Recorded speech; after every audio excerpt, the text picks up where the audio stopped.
सभी को नमः संस्कृताय। पहली इकाई का 5वां टॉपिक आरण्यक साहित्य आज हम पढ़ने जा रहे हैं और संपूर्ण वेदों से यानी कि चारों वेदों से संबंधित आरण्यक साहित्य को आज की इस एक ही वीडियो में हम कवर कर लेंगे। आरण्यकों का जो विकास है वह ब्राह्मण ग्रंथों के परिशिष्ट के रूप में हुआ। अच्छा, परिशिष्ट से आप क्या समझते हैं? परिशिष्ट से तात्पर्य होता है वह भाग जो अंत में जोड़ा जाए, वह भाग जो किसी ग्रंथ के अंत में जोड़ा जाए तो और जो छूट गया है उसकी पूर्ति करें, वह परिशिष्ट है ना। तो यह जो ब्राह्मण ग्रंथ है उनकी अंतिम भाग को आरण्यक कहते हैं और आरण्यक के अंतिम भाग को उपनिषद कह दिया जाता है। अब हम बात कर रहे हैं आरण्यक साहित्य की। ये ब्राह्मण ग्रंथों के परिशिष्ट के रूप में जाने जाते हैं और ब्राह्मण के जिस भाग में वानप्रस्थ आश्रम के लिए उपयोगी यज्ञादि का विधान किया गया है उन्हें आरण्यक कहते हैं। आप सभी जानते हैं कि 50 से 75 की जो उम्र होती है वह मनुस्मृति के अनुसार वानप्रस्थ आश्रम की उम्र होती है। ब्रह्मचर्य, गृहस्थ, वानप्रस्थ और संन्यास। जन्म से 25 वर्ष की आयु ब्रह्मचर्य आश्रम की, 25 से 50 वर्ष की आयु गृहस्थ आश्रम की और 50 से 75 वर्ष की आयु वानप्रस्थ आश्रम की। तत्पश्चात 75 से मृत्यु पर्यंत या फिर 75 से 100 वर्ष की आयु तक का जो समय होता है वह संन्यास आश्रम का होता है। तो संन्यास में जाने की तैयारी वानप्रस्थ आश्रम में एक गृहस्थ करता है, ये बात आप समझिए। और उस वानप्रस्थी के लिए क्या क्या उपयोगी यज्ञ विधान इत्यादि होंगे, इन सभी का वर्णन जो है आरण्यकों में होता है। अब इस बात को आप शायद समझ पाए होंगे। वन में पड़े जाने के कारण इन्हें आरण्यक कहा गया है। अरण्ये भवति इति आरण्यका। जो अरण्य में हो, जो जंगल में हो, जो वन में हो, वही तो आरण्यक है। जैसा कि भाष्यकार सायण क्या कहते हैं, अरण्य अध्ययना आदे तद आरण्यकम इतिर्यते। मतलब अरण्य अध्ययन आदे तद आरण्यकम इतिर्यते।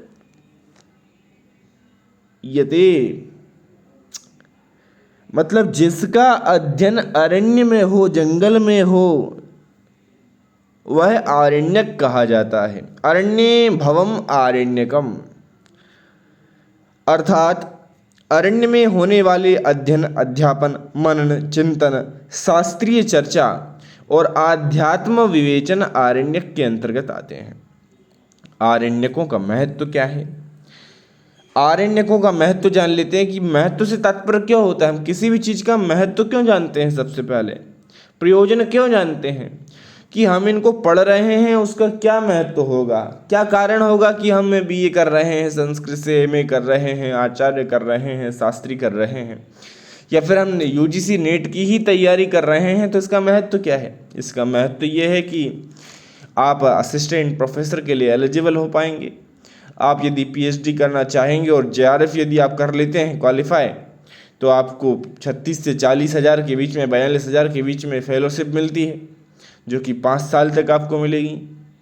ये महत्व हुआ, है ना। और आपका एमए, आपका मास्टर जो है, मास्टर जिससे आपने किया है, आचार्य जिससे आपने किया है, वह एक निर्णायक स्थल पर पहुंचेगा, ये महत्व हो गया। उसी प्रकार से आरण्यक ग्रंथ ब्राह्मण ग्रंथों और उपनिषदों को जोड़ने वाली कड़ी है। यदि आप उपनिषद पढ़ना चाहते हैं तो आप ब्राह्मण से डायरेक्ट उपनिषद पढ़ेंगे तो समझ नहीं आएगा। आरण्यकों की शब्दावली जो है वो ब्राह्मण ग्रंथों की शब्दावली और उपनिषद की शब्दावली को जोड़ने वाली एक कड़ी है। जहाँ ब्राह्मण ग्रंथ कर्मकांड पर आधारित हैं, वही आरण्यक ग्रंथ कर्मकांड के साथ साथ आध्यात्म पर भी आधारित है और उपनिषद तो पूर्ण रूप से आध्यात्म पर ही आधारित है। यह आरण्यक सकाम से निष्काम की ओर प्रवृत्ति कराता है। सकाम क्या है? सकाम यानी इच्छा के साथ कोई कर्म जब हम करते हैं तो वह सकाम कर्म होता है। इच्छा इच्छा यानी कि हमारी, जैसे कि मुझे आम खाना है, भाई मुझे पुत्र प्राप्ति हो इसलिए मुझे पुत्रेष्टि यज्ञ करना है, मुझे पुण्य प्राप्त हो इसीलिए मुझे यज्ञ करना है। यह हमारी कामना के साथ जो हम कार्य करते हैं ब्राह्मण ग्रंथों इत्यादि में जो बताए गए हैं कार्य, वह हमारी इच्छाओं की पूर्ति के लिए होते हैं, वे हमारे स्वार्थ की पूर्ति के लिए होते हैं। लेकिन आरण्यक ग्रंथ आपको निष्काम की ओर प्रवृत्त करता है, यानी कि आपकी कोई वर्तमान भावी इस लोक में किसी प्रकार की इच्छा नहीं रहती। ये प्रवृत्त करता है, लेकिन पूर्ण रूप से निष्काम का जो मार्ग होगा वह आपको उपनिषद ही बताएगा। और इसीलिए भगवान श्री कृष्ण ने जो बात गीता में कही है वह पूर्ण रूप से उपनिषद का सार ही है कि कर्म को की चिंता ना करते हुए, फल की चिंता ना करते हुए कर्म करते रहना चाहिए, ऐसा कुछ कहा है। वही जो है कर्मण्यवाधिकारस्ते मा फलेषु कदाचन, इसी प्रकार की भावनाओं को लेकर यहाँ पे ये लिखा हुआ है। आप शायद इसको समझ पाए होंगे। ये स्थूल से सूक्ष्म की ओर ले जाता है। स्थूल क्या है? स्थूल वह है जिसे आप देख सकते हैं अपनी आँखों से, जिसे आप छू सकते हैं। सूक्ष्म क्या है? जिसे आप चर्म आँखों से, चर्म दृष्टि से नहीं देख सकते, जिसे परमात्मा को आप नहीं देख सकते, प्रकृति को आप नहीं देख सकते। और दर्शनों में कहा भी गया है कि प्रकृति हमें नहीं दिखाई देती क्योंकि वो सूक्ष्म है। ऐसा कारण बताया गया है कि प्रकृति में दिखाई क्यों नहीं देती, क्योंकि वो अत्यंत सूक्ष्म है। और प्रकृति क्या है? प्रकृति बीज रूपी ही तो है इस संसार का। और यदि आप प्रकृति को जानना चाहेंगे तो निश्चित तौर पे वह आध्यात्म की प्रवृत्ति आपकी होगी। अब हम बात करें, हम शरीर को जानते हैं, आत्मा को नहीं जानते। शरीर स्थूल है, आत्मा सूक्ष्म है, ये सारी बातें हैं। तथा भौतिकवाद से आध्यात्म की ओर, मूर्त से अमूर्त की ओर ले जाने वाला है। इसी बात को आप समझिए, जो मेरा भाव रहे आपसे कहने के, यही सब भाव हुआ। अब भौतिकवाद क्या है? मेरा घर, गाड़ी, पैसा इत्यादि हो जाए। और आध्यात्म क्या है? मैं पुण्य कमा लूँ, ऐसा कुछ करूँ जिससे यह लोक भी सुखी हो और परलोक भी सुखी हो जाए, वह आध्यात्म है। अपनी आत्मा के विषय में जानना आध्यात्म है। मूर्त से अमूर्त की ओर ले जाने वाला है। आरण्यकों में यज्ञ प्रक्रिया के दार्शनिक पक्ष का विवेचन है। अच्छा, यज्ञ प्रक्रिया के दार्शनिक पक्ष का विवेचन है, लेकिन बिल्कुल पूर्ण रूप से दार्शनिक यज्ञ का भाव ही नहीं आता उपनिषदों में। इसलिए कहा गया है यज्ञ प्रक्रिया के दार्शनिक पक्ष का विवेचन है, और यह ब्राह्मण उपनिषद के बीच की कड़ी है, क्योंकि यज्ञ प्रक्रिया भी है और उसका दार्शनिक पक्ष का विवेचन भी है। वेदों का नवनीत इसे कहा गया है। आरण्यक वेदों के सार भाग हैं। जैसे दही से हम मक्खन प्राप्त करते हैं, मलय से चंदन प्राप्त करते हैं, औषधियों से हमें अमृत प्राप्त होता है, वैसे ही वेदों से आरण्यक प्राप्त हुए हैं। महाभारत का ये प्रसिद्ध आदि पर्व का आपके समक्ष एक श्लोक है। नवनीतम यथा दध्नौ मलया चंदनम यथा आरण्यकम च वेदेव्य औषधिभ्यो अमृतम यथा। नवनीतम यथा दध्नौ मलया चंदनम यथा आरण्यकम च वेदेव्य औषधिभ्यो अमृतम यथा। आरण्यकों में पवित्र ब्रह्म विद्या का वर्णन है।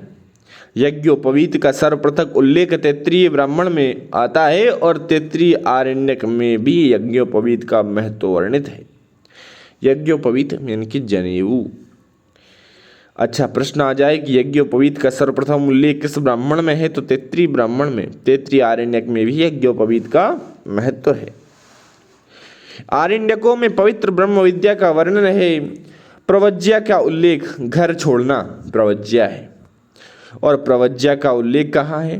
बृहदारण्यक में सन्यासी के अर्थ में प्रव्रज्या शब्द का उल्लेख है। प्रव्रज्या का अर्थ है घर छोड़कर जाना, अर्थात तत्व दर्शन या ब्रह्म ज्ञान के लिए घर छोड़कर वन आदि में जाना ही प्रव्रज्या है।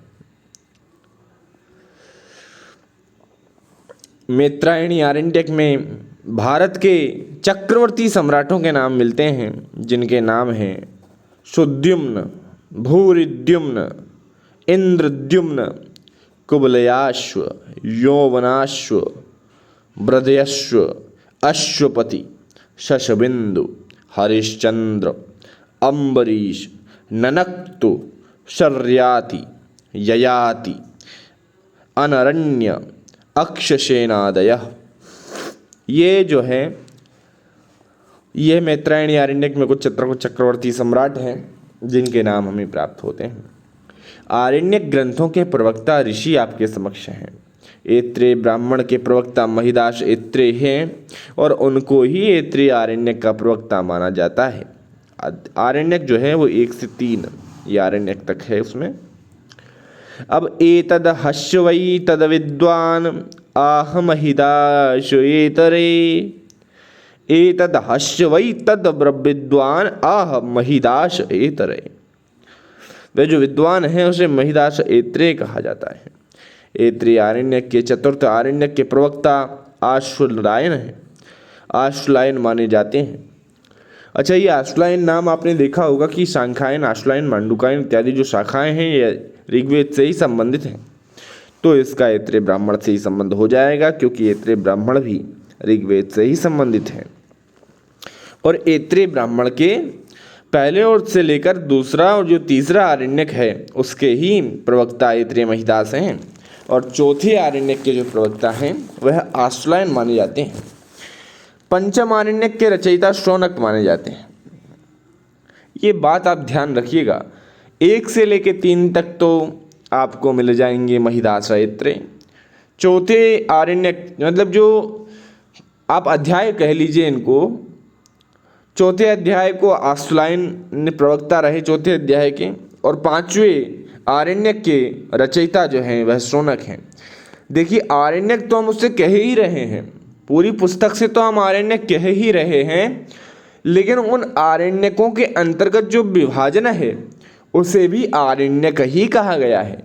यानी कि पहले से लेकर तीसरे आरण्यक तक आप ऐसा कह लीजिए, आरण्यक या अध्याय तक, अध्याय को ही आप आरण्यक का पर्यायवाची लेकर चलिए। पहले से लेकर तीसरे आरण्यक के ऐत्रेय महिदास, चौथे के आश्वलायन और 5वें के शौनक जो हैं वह रचयिता माने जाते हैं। अब सांख्यायन आरण्यक के प्रवक्ता गुण सांख्यायन है। सांख्यायन आरण्यक के प्रवक्ता कौन है? गुण सांख्यायन, जो कौन है? कौशितकी के, जो कौशितकी के क्या है? जो कौशितकी के गुरु हैं। सांख्यायन, गुण सांख्यायन कौशितकी के गुरु हैं। इनके गुरु का नाम कोहल कौशितकी था।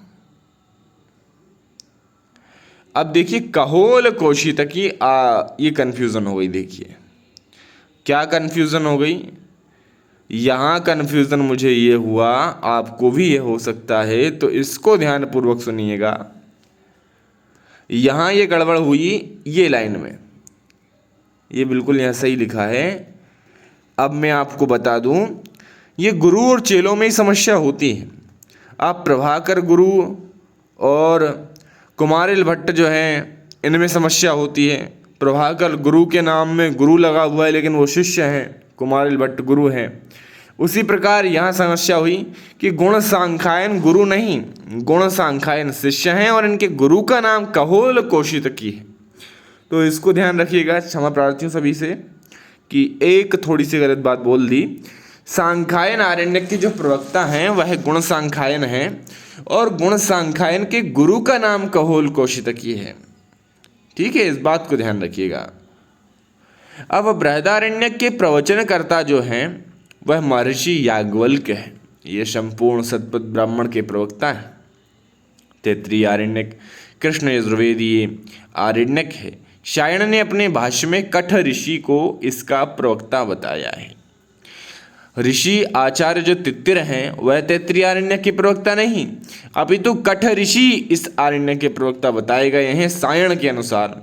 तो ये बात भी ध्यान रखिएगा, कंफ्यूज करेगी यदि पूछ लिया जाए कि तैत्तिरीय आरण्यक के प्रवक्ता कौन है और ऑप्शन में अगर तित्तिर आचार्य तित्तिर लिखा होगा तो निश्चित तौर पर 98% तो तित्तिर ही लगा कर आएंगे, जबकि इसका सही जवाब है तैत्तिरीय आरण्यक के प्रवक्ता आचार्य सायण के अनुसार कठ ऋषि हैं। कौन है? ऋषि कठ, जो काठक या फिर कठ शाखा के प्रवक्ता है, प्रचालक है। अब मैत्रायणी आरण्यक के प्रवक्ता भी कठ ऋषि को ही मानना चाहिए। तवलकर आरण्यक जो है तवलकार आरण्यक सामवेद से संबंधित है और जैमिनी उपनिषद ब्राह्मण ही है। अब सुनिए, जैमिनी उपनिषद ब्राह्मण को ही तवलकार आरण्यक भी कहा गया। तो और जैमिनी शाखा का संबंध हमने देखा था कि दक्षिण में से संबंधित थी, ये शाखा सामवेद की थी। और हमने देखा था कि भाई राणायनी शाखा महाराष्ट्र से और कौथुमी शाखा गुजरात से और जैमिनी शाखा दक्षिण भारत में कर्नाटक इत्यादि राज्यों से संबंधित थी। वही बात यहाँ पे पुनः आई, जैमिनी उपनिषद ब्राह्मण जो है वो सामवेद से संबंधित है और इसी को कहते हैं तवलकार आरण्यक और इसके प्रवक्ता जैमिनी मुनि हैं। अब मैं आपको एक बार बता देता हूँ आरण्यक ग्रंथों के प्रवक्ता, ये देखिए यहाँ पे लिख ही दिया उन्होंने, वही भी आपको बताता। आरण्यक ग्रंथों के प्रवक्ता ध्यानपूर्वक नोट कर लें। ऐत्रेय आरण्यक के पहले से तीसरे अध्याय तक के जो प्रवक्ता हैं वह महिदास ऐत्रेय हैं, चौथे अध्याय के आश्वलायन हैं, पांचवें अध्याय के शौनक हैं। 1 से लेके 3 के ऐत्रेय महिदास, चौथे के आश्वलायन और पांचवें के आचार्य शौनक। शांखायन आरण्यक जो कि ऋग्वेद से ही संबंधित है, इसके देखिए कहोल कौशितकी यहाँ पे लिखा हुआ है, उन्होंने अपने गुरु का नाम यहाँ पे लिख दिया, लेकिन गुण सांख्यायन हम पढ़ के आए हैं। तो जो भी आपको ऑप्शन में मिले, वैसे गुण सांख्यायन नाम देकर, सांख्यायन आरण्यक का नाम देकर वह गुण सांख्यायन तो ऑप्शन में नहीं देगा, निश्चित तौर पर वह कहोल कौशितकी ही देगा, ताकि आपको सोचने विचारने का थोड़ा समय मिल पाए और आप थोड़े परेशान हो पाए, इसलिए ये नाम बदल कर ही देगा, गुरु का नाम देगा। तो सांख्यायन का कौशितकी से है क्योंकि वह इनके गुरु थे, इस बात को ध्यान रखिएगा। और सांख्यायन आरण्यक के प्रवक्ता कहोल कौशितकी हुए। बृहदारण्यक जो है इसको तो आप जानते ही हैं, इसका संबंध शतपथ ब्राह्मण से है और शतपथ ब्राह्मण से संबंधित ये बृहदारण्यक जो है शतपथ ब्राह्मण के प्रवक्ता संपूर्ण शुक्ल यजुर्वेद के प्रवक्ता जो हैं वो याज्ञवल्क्य हैं, तो बृहदारण्यक के भी याज्ञवल्क्य की ही होंगे। अब तैत्तिरीय के याद रख लीजिएगा, तित्तिर आचार्य नहीं अपितु कठ ऋषि जो हैं वो तैत्तिरीय आरण्यक के प्रवक्ता हैं। मैत्रायणी और तैत्तिरीय दोनों ही कृष्ण यजुर्वेद से संबंधित आरण्यक हैं, कठ ऋषि दोनों के ही हैं। और तवलकार जो हैं, तवलकार आरण्यक, इसके प्रवक्ता जो हैं वो जैमिनी हैं और जैमिनी उपनिषद ब्राह्मण जो है वह इसी का भाग है। मतलब जैमिनी उपनिषद ब्राह्मण का भाग तवलकार ब्राह्मण है, तवलकार आरण्यक है, समझिए। अब मैं आपको इनके वेद और बता दूं। ऐत्रेय ब्राह्मण और सांख्यायन ब्राह्मण ऋग्वेद का। बृहदारण्यक जो है बृहत आरण्यक जो है यह है शुक्ल यजुर्वेद का। तैत्तिरीय आरण्यक और मैत्रायणी आरण्यक यह है कृष्ण यजुर्वेद का। और तवलकार आरण्यक जो है यह सामवेद का है। और अब रही बात अथर्ववेद की, तो अथर्ववेद का कोई ब्राह्मण ग्रंथ नहीं, कोई आरण्यक ग्रंथ उपलब्ध नहीं होता। ब्राह्मण ग्रंथ तो गोपत ब्राह्मण उपलब्ध होता है, जिसके बारे में हमने चर्चा भी की थी एक पृथक वीडियो में, इससे पूर्व की कक्षा में। अब ऋग्वेद के ब्राह्मण आपके समक्ष लिखे हैं ऋग्वेद के आरण्यक लिखे हैं ऐत्रेय आरण्यक, सांख्यायन आरण्यक या कौशितकी आरण्यक। ऐत्रेय आरण्यक का एक परिचय आपके समक्ष देता हूँ।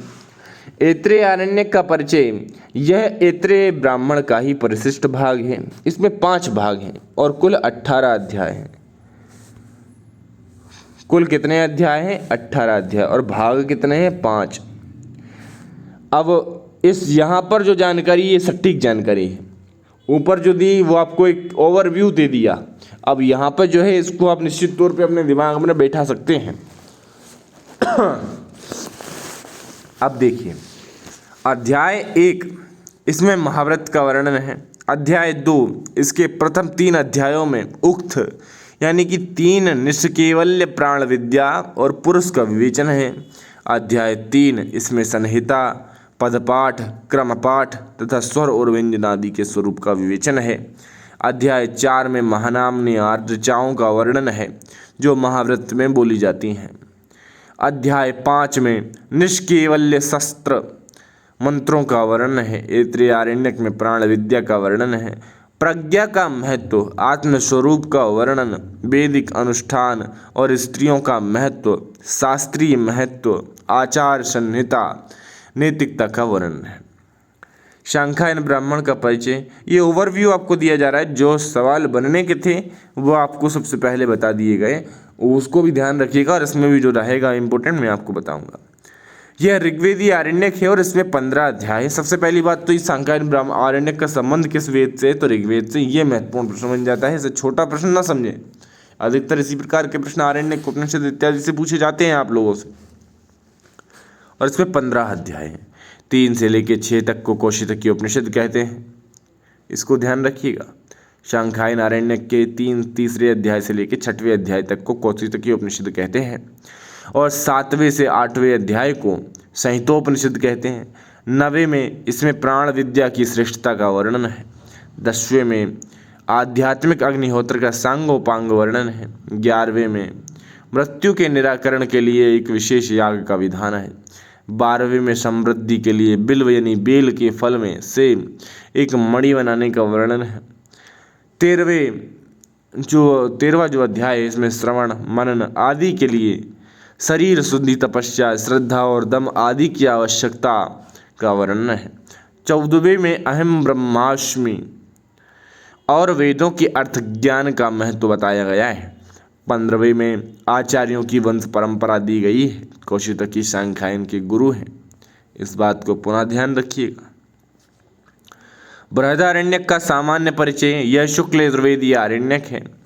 यह शतपथ ब्राह्मण के अंतिम 14वें कांड के अंत में दिया गया है। परिशिष्ट है तो अंत में ही होगा। अब 14वें कांड को कहते हैं हम बृहदारण्यक और शतपथ ब्राह्मण का 14वां कांड बृहदारण्यक है ना। और इसी का अंतिम भाग आपको देखने को मिलेगा बृहदारण्यकोपनिषद। इसे यथार्थतः आरण्यक नहीं अपितु उपनिषद ही माना जाता है, इस बात को ध्यान रखें। लेकिन इसका मूलतः अंतिम भाग उपनिषद कहा जाता है, तो प्रारंभिक भाग थोड़ा है, अंतिम भाग उपनिषद की श्रेणी में जो आने लायक है वह अत्यधिक है। इसलिए कह दिया जाता है कि आरण्यक नहीं अपितु उपनिषद ही है, बहुत बड़ा उपनिषद ये हो जाता है। अब कृष्ण यजुर्वेदी आरण्यक, तैत्तिरीय आरण्यक और मैत्रायणी शाखा से संबंधित देखिए। तैत्तिरीय आरण्यक और मैत्रायणी आरण्यक हो गए। तैत्तिरीय शाखा से तैत्तिरीय आरण्यक, मैत्रायणी शाखा से मैत्रायणी आरण्यक और दोनों के ही प्रवक्ता ऋषि कठ। ये कृष्ण यजुर्वेदी आरण्यक है। इसमें 10 प्रपाठक या परिच्छेद हैं। प्रपाठकों के उपविभाग अनुवाक हैं। 10 प्रपाठकों के नाम आपके समक्ष हैं। ये जो नाम है ना, भद्र, शहवई, चिति, युज्यते, ये मंत्र का पहला अक्षर है। भद्र, शहवई, चिति, युज्यते, देव वै परे, शिक्षा, ब्रह्म विद्या, भृगु, नारायणीय, शिक्षावल्ली, ब्रह्मानंदवल्ली, भृगुवल्ली। ये तैत्तिरीय आरण्यक है ना। इस तैत्तिरीय आरण्यक का 7वां, 8वां और 9वां अध्याय जो है, जो 9वां प्रपाठक जो है, यानी कि 7वां प्रपाठक, 8वां प्रपाठक और 9वां प्रपाठक, ये तैत्तिरीयोपनिषद कहा जाता है। इसमें 3 वल्लियां हैं। यहाँ पे शिक्षा, ब्रह्म विद्या और भृगु लिखा है ना, इन्हीं का नाम बदला है। उन्होंने कहा है कि शिक्षावल्ली, ब्रह्म विद्या को ब्रह्मानंदवल्ली और भृगु ऋषि वाला जो है ना, इसको कहते हैं शिक्षावल्ली, भृगुवल्ली और ये भृगुवल्ली कह देते हैं। पहली वल्ली शिक्षावल्ली, दूसरी ब्रह्मानंदवल्ली और तीसरी भृगुवल्ली। भृगुवल्ली में कृषि से संबंधित बात की गई है, अन्न से संबंधित बात की गई है। अन्यम न निंद्यात, अन्न की निंदा नहीं करनी चाहिए। शिक्षावल्ली में मातृदेवो भवा, पितृदेवो भवा, आचार्य देवो भवा इत्यादि की चर्चा है। ये सारी चीज़ें हम तैत्तिरीय उपनिषद में देखेंगे, परीक्षा उपयोगी उसका अध्ययन करेंगे तब।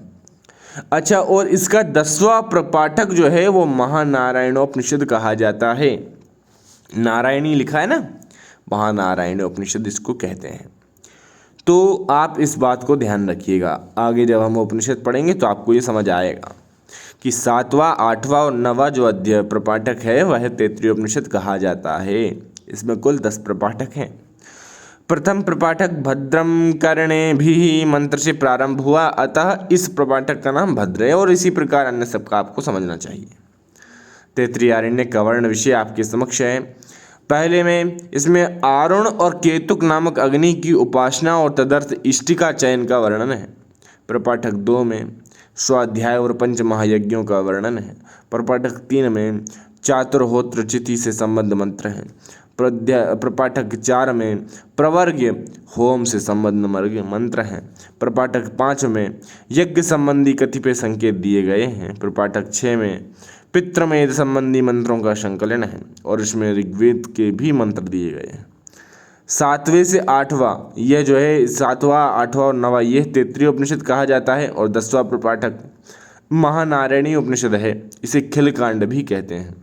जैसे आपके खिल सूक्त है ना 8वें मंडल में 11 खिल सूक्त, उसी तरह इसके 10वें प्रपाठक को खिलकांड कह देते हैं। याद रखिएगा, महानारायणी उपनिषद जो है वो खिल माना जाता है, यानी बाद में इसको जोड़ा गया। अब 5 महायज्ञ हैं, हमें पढ़ना भी है। ब्रह्म यज्ञ, देव यज्ञ, पितृ यज्ञ, मनुष्य यज्ञ और भूत यज्ञ। ब्रह्म यज्ञ का संबंध संध्या काल से। ब्रह्म यज्ञ, इसके बारे में हम विस्तार से चर्चा करेंगे। देव यज्ञ यानी कि अग्निहोत्र। अग्नि में आप एक शुद्धा के स्वाहा कहते हुए यदि आप अग्नि में कुछ डालते हैं तो आपको देव यज्ञ का फल मिलता है, ऐसा उसमें वर्णन है, हम पढ़ेंगे। पितृयज्ञ का वर्णन कैसे है? शुद्धा शब्द कहते हुए श्राद्ध तर्पण इत्यादि करना, मातृ पितृ की सेवा। मनुष्य यज्ञ, अतिथि का सत्कार मनुष्य यज्ञ है। भूत यज्ञ में बलि वैश्वदेव यज्ञ है। पशु पक्षियों आदि को अन्न आदि देना। व्यास मुनि का पाराशर के पुत्र नाम से उल्लेख है। व्यास मुनि को पाराशर्य कहा गया है। ये बात तो हमने पहले भी आपसे करी है संस्कार वाहिनी इत्यादि कक्षाओं में। पूरी कथा आपको सुनाई थी कि व्यास का जन्म कैसे होता है, पाराशर किस प्रकार से सतवती से व्यास की उत्पत्ति होती है और दोनों भाई भाई या फिर दोनों बहन भाई होते हैं और माता भी के लगती हैं। इस तरीके से हमने बात की थी। अब इसकी चर्चा जब आएगी तो इसकी बात भी हम करेंगे पुनः से। भूत यज्ञ, मनुष्य यज्ञ, पितृयज्ञ, देव यज्ञ, ब्रह्म यज्ञ, इसकी चर्चा की पृथक वीडियो आएगी दूसरी इकाई में। मैत्रायणी आरण्यक का सामान्य परिचय ये देख लीजिए। ये कृष्ण यजुर्वेद की मैत्रायणी शाखा का आरण्यक है। इसको मैत्रायणी उपनिषद भी कहते हैं। आरण्यक भी है और उपनिषद भी। अब चूंकि अत्यधिक भिन्नता है ही नहीं तो इसी को ही आरण्यक और ऋषि को ही उपनिषद कह दिया। इसमें 7 प्रपाठक हैं और प्रपाठकों का जो विभाजन है खंडों में है। अब वर्ण विषय थोड़ा देखते हैं कि ब्रह्म यज्ञ राजा बृहद्रथ को वैराग्य और मुनि सांकायन्य द्वारा उसे उपदेश, सांकायन्य द्वारा ब्रह्म विद्या का उपदेश, जीवात्मा के स्वरूप का वर्णन, कर्म फल और पुनर्जन्म, ब्रह्म सायुज्य प्राप्ति के उपाय, कोत्सायनी स्तुति, ब्रह्म की नाना रूपों में स्तुति, ओम, प्रणव, उद्गीत और गायत्री की उपासना, आत्मयज्ञ का वर्णन, षडंग योग शब्द, ब्रह्म निर्विषय मन से मोक्ष प्राप्ति, आत्मस्वरूप का वर्णन। देखिए मैं इसको फटाक से इसलिए पढ़ गया, बहुत जल्दी इसलिए पढ़ गया क्योंकि ये परीक्षा में पूछा नहीं जाता, अभी तक तो नहीं आया है। ये कि ओम का क्या नाम है, ओम प्रणव किसका सूचक है, तो प्रणव ओम का सूचक है, ब्रह्म का सूचक है। अब जीवात्मा के स्वरूप का वर्णन तो सभी उपनिषदों में है। सांकायन को आप याद रख लीजिएगा कि सांकायन जो ऋषि हैं इनका संबंध मैत्रायणी शाखा से है, मैत्रायणी उपनिषद आरण्यक से है। सामवेद के आरण्यक आप देखिए, तवलकार आरण्यक और छांदोग्य आरण्यक, ये वस्तुतः छांदोग्य उपनिषद का ही प्रारंभिक भाग है, बस और कुछ नहीं। तवलकार आरण्यक का परिचय देखिए। छांदोग्य आरण्यक को क्या कहा मैंने कि छांदोग्य जो उपनिषद है उसी का प्रारंभिक भाग छांदोग्य आरण्यक कहा दिया जाता है। जैमिनी शाखा से संबंधित है तवलकार आरण्यक। इस 4 अध्यायों में है। जैमिनी शाखा से संबंधित है तवलकार आरण्यक, और इसका संबंध कितनी शाखा, इसकी जो विभाजन है 4 शाखाओं में है। अब आरण्यक जो है तवलकार आरण्यक, इसके ऋषि जैमिनी ही हैं, इसको ध्यान रखिएगा। सामवेद से संबद्ध है। चतुर्थ अध्याय का 10वां अनुवाक जो है वो केनोपनिषद कहलाता है। केनोपनिषद जो है, केनोपनिषद और छांदोग्य उपनिषद, ये दोनों उपनिषदों का संबंध जो है यह है आपका तवलकार उपनिषद भी जो है वह भी, या फिर केनोपनिषद और तवलकार उपनिषद एक ही है। हम जब चर्चा करेंगे तब ये क्लियर हो पाएगा। इन दोनों का संबंध सामवेद से है। आरण्यक जो है यह ब्राह्मण उपनिषद का ही ब्राह्मण आरण्यक उपनिषद का मिश्रण है। क्या? तवलकारोपनिषद, तवलकार आरण्यक, यानी कि ब्राह्मण आरण्यक और उपनिषद तीनों का ही मिश्रण इसमें है। मतलब अलग अलग इसमें हम कर ही नहीं पाते। इसमें जैमिनीयोपनिषद ब्राह्मण भी कहते हैं। इसे क्या कहते हैं? जैमिनीयोपनिषद ब्राह्मण। तवलकार, देखिए तवलकार आरण्यक जो है इसके रचयिता आचार्य ही जो है, प्रवक्ता जो है वह जैमिनी है ना। जबकि एक ऋषि का नाम तवलकार है लेकिन नहीं माना जाता। अब अथर्ववेद का कोई आरण्यक उपलब्ध नहीं होता। अब आरण्यकों का महत्व और आप देखिए एक बार, देखिए कर्मकांड व ज्ञानकांड का इसमें समन्वय है। वानप्रस्थ के लिए विशेष उपयोगी है। सूक्ष्म अध्यात्मवाद का इसमें चर्चा है। निष्काम कर्म का महत्व इसमें बताया गया है और वैदिक यज्ञों की आध्यात्मिकता व्याख्या इसमें है। अब देखिए आज हमने ये आरण्यकों से संबंधित चीज़ें भी देख ली, यानी कि सामान्य अध्ययन से और ज़्यादा ही अध्ययन हम इसका कर गए।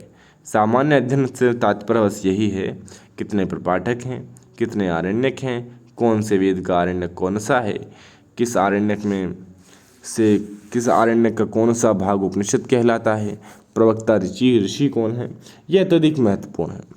और मेरा आप सबसे निवेदन होगा, कम से कम इस वीडियो को देखने के बाद आप ये जो मेरे द्वारा बताई गई चीज़ें हैं, प्रवक्ता, संबंधित वेद, संबंधित उपनिषद, आरण्यक का नाम, इनको तो कंठस्थ कर लें, क्योंकि यहीं से प्रश्न उठते हैं किसी भी परीक्षा में। तो आज की इस कक्षा में बस इतना ही। और अब हमारे पास केवल वेदांगों से संबंधित जो है वो टॉपिक बचा हुआ है, अंतिम टॉपिक वेदांग का सामान्य अध्ययन। उसकी 6 वीडियो आपको मिलेंगी, भले ही छोटी छोटी हों लेकिन अलग अलग वेदांग को हम बताएंगे, उसमें काफ़ी अच्छा रहेगा। फिर उसके बाद दूसरी इकाई प्रारंभ हो जाएगी। क्योंकि हमने जब वोटिंग करवाई तो अधिकतर लोगों ने दूसरी इकाई का ही कहा। दूसरी इकाई प्रारंभ हो जाएगी। बहुत बहुत धन्यवाद, अंत तक आपने इस वीडियो को देखा। शुक्रिया। नमः नमः, नमः संस्कृताय।